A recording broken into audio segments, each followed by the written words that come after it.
दोस्तों financial year 25-26 में ऐसे कौन से 10 बड़े लेन देन होंगे जिनके ऊपर के आयकर विभाग की पैनी नज़र रहेगी, जिसकी वजह से कि टैक्स पेयर को नोटिस जारी किए जाएंगे।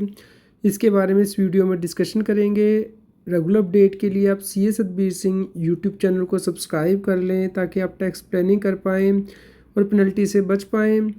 दोस्तों 10 बड़े फाइनेंशियल ट्रांजैक्शन जिसके ऊपर के इनकम टैक्स डिपार्टमेंट की नज़र रहेगी, जिसे कि हम हाई वैल्यू ट्रांजैक्शन कहते हैं, जिसे कि रिपोर्ट किया जाता है एसएफटी में, यानी कि जो रिटर्न बैंक्स के द्वारा फाइनेंशियल इंस्टीट्यूशन के द्वारा फाइल की जाती है इनकम टैक्स डिपार्टमेंट को, यानी कि स्टेटमेंट ऑफ फाइनेंशियल ट्रांजेक्शन्स, उसमें ट्रांजेक्शन रिपोर्ट होती हैं। तो दोस्तों जो फाइनेंशियल इंस्टीट्यूशंस हैं, बैंक है, म्यूचुअल फंड है, रजिस्ट्रार है, वो ये हाई वैल्यू ट्रांजैक्शन रिपोर्ट करता है इनकम टैक्स डिपार्टमेंट को, जिसे कि एसएफटी कहते हैं। दोस्तों ऐसा इसलिए किया जाता है ताकि टैक्स इवेजन को रोका जा सके, टैक्स चोरी को रोका जा सके, ताकि इनकम टैक्स डिपार्टमेंट को पता हो कि किस व्यक्ति को कौन सी इनकम हुई है, कौन सी उसने ट्रांजैक्शन की है जिससे कि उसे इनकम हो सकती है, और वो इसे अपनी इनकम टैक्स रिटर्न में दिखाए और टैक्स चोरी को रोका जा सके। तो दोस्तों आप इस डेटा को इनकम टैक्स की वेबसाइट पे दे सकते हैं एआईएस में, यानी कि एनुअल इंफॉर्मेशन स्टेटमेंट में। इनकम टैक्स डिपार्टमेंट ये जानकारी टैक्स पेयर को उपलब्ध कराता है। दोस्तों ऑलमोस्ट रियल टाइम बेसिस पे आप इसे देख सकते हैं। जैसे एसएफटी फाइल हो जाती है तो आप उसकी जानकारी यहाँ पे देख पाते हैं। अगर आपका कोई मिसमैच होता है एआईएस और आपकी इनकम टैक्स रिटर्न में, तो उस केस में ऑटोमेटिकली नोटिस भेज दिए जाते हैं टैक्स पेयर को।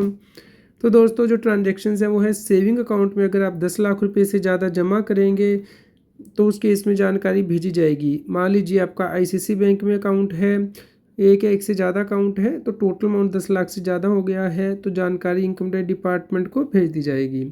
लेकिन मान लीजिए अपने 6 लाख आईसीसी बैंक में जमा किए हैं, 5 लाख रुपया पीएनबी बैंक में, तो कोई भी बैंक इसकी जानकारी नहीं भेजता है, क्योंकि हर बैंक के अंदर जो लिमिट है वो 10 लाख है। अगर उससे नीचे है तो रिपोर्टिंग नहीं की जाती।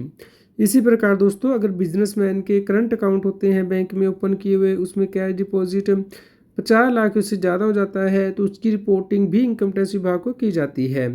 अगर बैंक में आप एफडी करा रहे हैं 10 लाख उससे ज़्यादा की, तो इसकी रिपोर्टिंग भी इनकम टैक्स डिपार्टमेंट को की जाती है। लेकिन अगर आपने पहले ही एफडी कराई हुई थी, उसको रिन्यू करवा रहे हैं, अब तुड़वा के नई एफडी नहीं बना रहे हैं, तो उसकी जानकारी इनकम टैक्स विभाग को नहीं भेजी जाती है। इसके अलावा दोस्तों अगर आपके पास क्रेडिट कार्ड है और आप कैश में पेमेंट कर देते हैं 1 लाख से ज़्यादा की, तो रिपोर्टिंग जाएगी इनकम टैक्स डिपार्टमेंट को। और अगर आपके पास क्रेडिट कार्ड है और आप बैंकिंग चैनल से पेमेंट करते हैं, टोटल अमाउंट 10 लाख उससे ज़्यादा हो जाता है, या वन टाइम पेमेंट 10 लाख से ज़्यादा है कार्ड की, तो इसकी रिपोर्टिंग भी इनकम टैक्स विभाग को दे दी जाती है।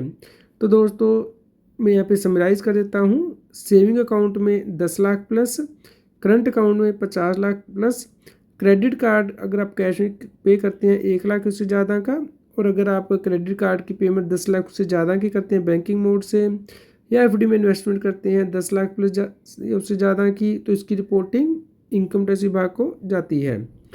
इसके अलावा दोस्तों अगर कोई व्यक्ति शेयर खरीदेगा, बॉन्ड खरीदेगा, म्यूचुअल फंड खरीदेगा 10 लाख उससे ज़्यादा के, तो ये भी रिपोर्ट कर दिए जाते हैं कंपनी म्यूचुअल फंड हाउस के द्वारा, ब्रोकर के द्वारा, कि व्यक्ति ने इतनी इन्वेस्टमेंट की है। तो सोर्सेज आपको एक्सप्लेन करने पड़ेंगे कि पैसा लगाने के लिए आपने इनकम कहाँ से अर्न की है, क्या उसके ऊपर आपने टैक्स दे दिया था। इसके अलावा दोस्तों अगर आप प्रॉपर्टी खरीद लेते हैं तो उसके केस में जो रजिस्ट्रार होता है इसकी जानकारी भेजता है इनकम टैक्स डिपार्टमेंट को। 30 लाख उससे ज़्यादा की आपने प्रॉपर्टी खरीदी है तो ये जानकारी विभाग को भेजी जाती है। या आप फ़ॉरेन ट्रैवल करते हैं या फ़ॉरेन करेंसी परचेज करते हैं 10 लाख से ज़्यादा की फाइनेंशियल ईयर में 1 अप्रैल से 31 मार्च के बीच में, इसकी जानकारी भी इनकम टैक्स विभाग को भेजी जाती है। तो ये सेकंड पार्ट हमने डिस्कस किया है। अगर आप परचेज़ करते हैं, सेल करते हैं मूवेबल प्रॉपर्टी 30 लाख उससे ज़्यादा की, या फिर फॉरेन ट्रैवल या शेयर बॉन्ड में इन्वेस्टमेंट करते हैं 10 लाख उससे ज़्यादा की, तो इसकी रिपोर्टिंग जाती है। एक दोस्तों बहुत इंपॉर्टेंट बात आपको ध्यान रखनी है कि यदि आप गिफ्ट लेते हैं बिना डॉक्यूमेंटेशन के नॉन रिलेटिव से, यानी कि जो आप व्यक्ति आपका रिश्तेदार नहीं है, मान लीजिए दोस्त से 50,000 रुपये से ज़्यादा के, तो उस केस में इसके ऊपर आपको टैक्स पे करना होता है। और दोस्तों अगर आप कैश रिसीव करते हैं किसी व्यक्ति से 2 लाख या उससे ज़्यादा की, तो नॉर्मली जिन व्यक्तियों के टैक्स ऑडिट होते हैं वो इसकी रिपोर्टिंग देते हैं इनकम टैक्स विभाग को कि आपने कौन सी गुड्स या सर्विस उनसे ली है। तो इस केस में आपको एक्सप्लेन करना पड़ेगा। तो दोस्तों यहाँ पे आपको 3 चीज़ों में डिफरेंस पता होना चाहिए। एक है रिपोर्टिंग, दूसरा है टैक्सेबिलिटी, तीसरा है प्रोहिबिशन। दोस्तों रिपोर्टिंग का मतलब ये नहीं कि वो ट्रांजैक्शन टैक्सेबल हो गई है। मान लीजिए आपने सेविंग अकाउंट में 10 लाख से ज़्यादा जमा कर दिए हैं तो वो टैक्सेबल नहीं है। अगर आप प्रूव कर देते हैं कि आपने पहले ही इसके ऊपर टैक्स पे कर दिया था या ये इनकम जो है वो एग्जम्प्ट है, वहाँ से आपने जमा किए हैं।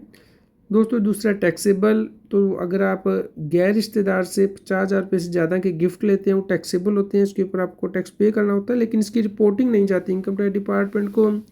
जब इनकम टैक्स डिपार्टमेंट स्क्रूटनी करता है उस वक्त अगर पता चलता है कि आपने गिफ्ट लिए हैं तो उस केस में आपके ऊपर पेनल्टी भी लगाई जाती है अगर आपने इसे डिस्क्लोज नहीं किया होगा।